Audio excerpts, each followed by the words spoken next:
que aprendeu a falar direto com Deus e expressar a sua necessidade.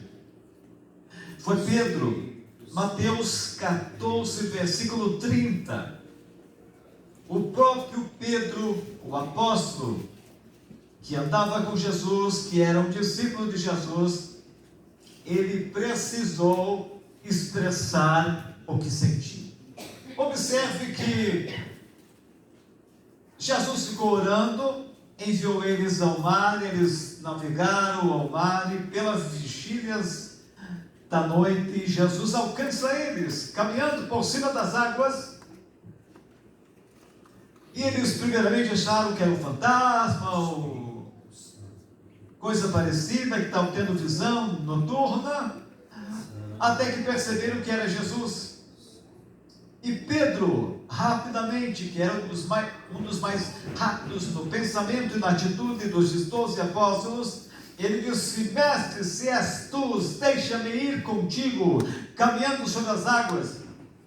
Ele expressou: é isso que tu quer, Pedro? Sim, então venha.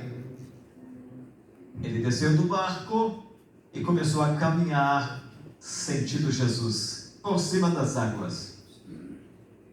Mas, vendo o vento e as águas, teve medo. E quando ele teve medo, ele começou a afundar. Vou ler o versículo 30, por gentileza, coloque de volta.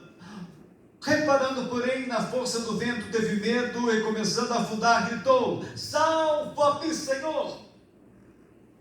Versículo 31. E prontamente Jesus, estendendo a mão, o segurou e disse: homem de pequena fé, por que você duvidou? Conte para mim a sua necessidade, seja objetivo, seja direto, diga aquilo que você precisa, com fé, com esperança, que você será atendido por nosso Senhor, para estender a mão e te pôr em lugar seco. O barco era lugar seco. Seco era salvação, era segurança. Oh, aleluia, Jesus está presente neste lugar, salvar de qualquer dificuldade. Jesus está pronto para livrar-te do sofrimento e da dor. E 42, mais uma pessoa que contou, expressou sua necessidade para Deus.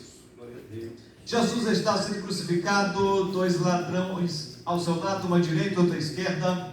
Um deles blasfemava e o outro disse a Jesus, depois de repreender o que blasfemava, disse ele a Jesus: Senhor, lembra-te de mim quando entrares no teu reino. Nesta tradução diz: quando vieres em teu reino.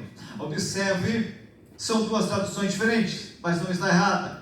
A primeira tradução diz que quando da entrada agora, após a ressurreição de Jesus, no reino, no paraíso. A segunda tradução se refere ao reino futuro. De qualquer forma, quem entra no paraíso entrará no reino futuro. Então as traduções estão certas.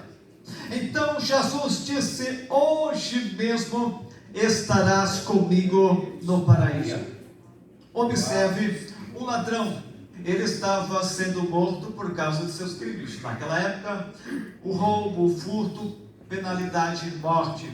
Hoje, penalidade de recolhimento da prisão, né? Aqui no Brasil, na maioria dos países são assim, alguns países cortam a mão, né? De quem furta, em regra geral, essas coisinhas acontecem. Mas na época era mais radical a lei, era pena de morte, pelos crimes praticados. Ele estava ali pelos seus crimes, mas ele reconheceu que aquele homem que estava ali não era um homem qualquer, era o Filho de Deus, era o Deus encarnado que veio tabercular entre nós. E ele pensou: olha, é a minha oportunidade. Eles estavam quase morrendo, os dois, tanto ele como Jesus. Ele não tinha tempo de contar a historinha, de contar por código para Jesus. Não, ele precisava ser objetivo. E ele foi: Senhor, lembra-te de mim quando entrares no teu reino. objetivo, mensagem curta, mensagem objetiva, mensagem clara, mensagem transmitida, entendida. Jesus entendeu o que ele queria e disse: hoje mesmo estarás comigo no paraíso. Quando Jesus disse isso, parece algo simples, mas no mundo espiritual acontece algo sobrenatural. Jesus está dizendo: eu te disse, já te cobre, já te limpa, já te purifica, já te garante a expiação, já te garante entrada no meu reino.